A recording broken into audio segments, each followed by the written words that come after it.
السلام علیکم۔ ایک باغ میں تین لڑکے گھس کر پھل توڑ کر کھانے لگے۔ باغ کے مالک نے دیکھا تو وہ لڑکوں کے پاس آیا۔ غور سے دیکھا تو ایک حاکم شہر کا، ایک قاضی شہر کا اور تیسرا ایک مستری کا لڑکا تھا۔ مالک نے سوچا میں اکیلا ہوں اور یہ تین، ان سے مقابلہ کسی حکمت کے بغیر ممکن نہیں۔ چنانچہ اس نے حاکم شہر کے لڑکے سے کہا، مرحبا مرحبا، میرے نصیب جاگ اٹھے جو آپ میرے باغ میں تشریف لائے۔ جائیے اس کمرے سے کرسی لے آئیے اور آرام سے بیٹھ کر پھل کھائیے۔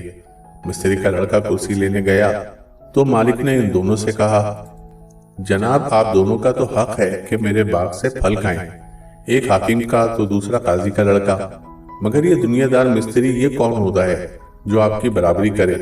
آپ شوق سے پھل کھائیں، مگر اس کی تو میں مرمت کر کے رہوں گا۔ ان دونوں کی تعریف کر کے مستری کے پیچھے گیا اور کمرے میں جا کر اس کو خوب مارا اور بے ہوش کر دیا۔ واپس آ کر قاضی کے لڑکے سے کہنے لگا، بے وقوف، یہ تو بھلا حاکم شہر کا فرزند ہے، ہمارا سب کچھ انہی کا ہے، مگر تو کون جو ان سے برابری کرے؟ پھر اسے بھی مار کر گرا لیا۔ اب حاکم کا لڑکا اکیلا رہ گیا۔ باغ کا مالک اب حاکم کے لڑکے سے بولا، کیوں برخوردار، اگر آپ ہی یوں ڈاکے مارنے لگے تو ہمارا اللہ ہی حافظ ہے۔ یہ کہہ کر اسے بھی خوب مارا اور اس طرح تینوں کو سبق سکھا دیا۔